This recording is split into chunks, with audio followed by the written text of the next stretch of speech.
Hi and welcome to Word and Season. This Advent I'd like to consider a small section of the passage at the very beginning of the Gospel of Matthew. Let me read a small section out of the genealogy which you find at the very beginning there. This is the genealogy of Jesus the Messiah. Jude was the father of Perez and Zerah, whose mother was Tamar, Boaz the father of Obed, whose mother was Ruth, David, the father of Solomon, whose mother had been Uriah's wife, Joseph, the husband of Mary, and Mary, the mother of Jesus, who was called the Messiah. Thus, there were 14 generations in all from Abraham to David, 14 from David to the exile to Babylon, and 14 from the exile to the Messiah now. When you first read this genealogy, your eyes can easily glaze over it as you impatiently wait to get to the action. But the genealogy at the very beginning of the book of Matthew is very important because it teaches us at least two things. The first thing it teaches us is that the gospel is good news, not just good advice. Notice also that the story of Jesus' life does not start off with once upon a time. It starts with a genealogy. You see, once upon a time is the way fairy tales start, but a genealogy says that this is history and this is what has been rooted in history. What happened to Jesus, what this gospel is going to tell you about, actually really happened historically. Now, there's some folk who say, who cares? And what if it's a legend after all anyway? They say what really matters is not doctrine and things like that, but that you're a good person and that you try to follow his example. And that's really what God wants, and that's really what we need to do. These folks say doctrine doesn't matter. It just matters that you're a good person, living like Jesus, whether or not he actually ever lived or not. To them, he's not much more than a great moral example.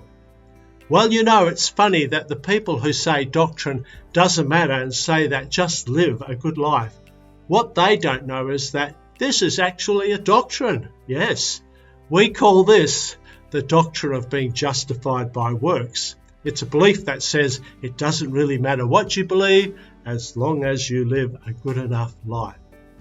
However, by trying to live a good life, you will either become an incredibly proud person who thinks I'm better than everyone else, or you're going to be a person always under guilt because you're not living up.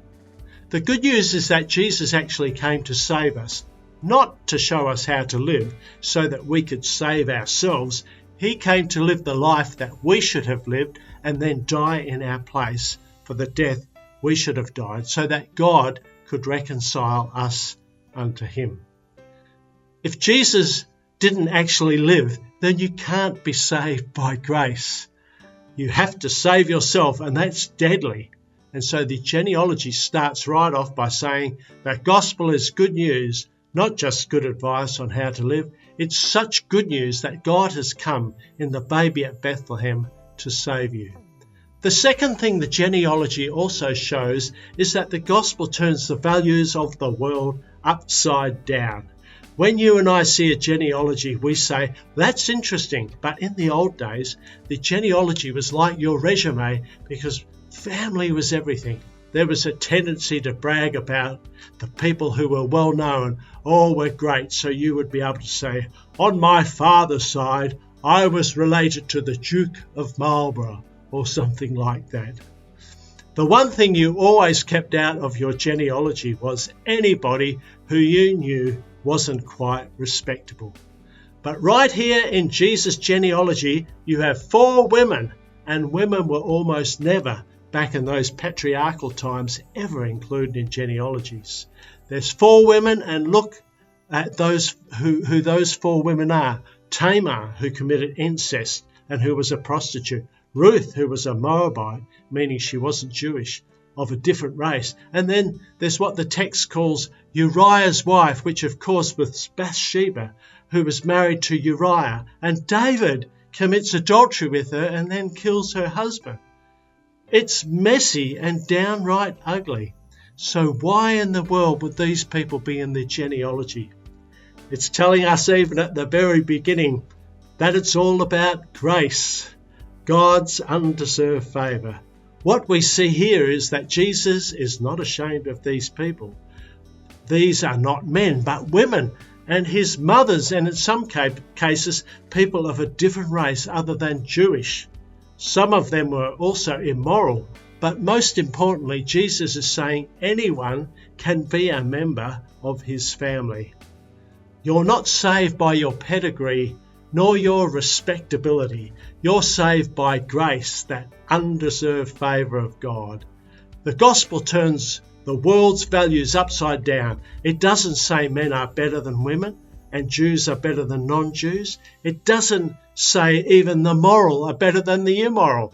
It really says that all people are sinners and all people can be recipients of grace. So pedigree and credentials, beauty and money and things like that should not matter to us as Christians because they simply don't matter to God.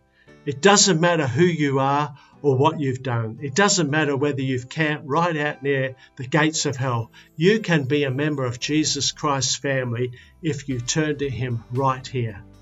At the very beginning of the genealogies, here as we read at the start of Matthew's gospel is important, very important.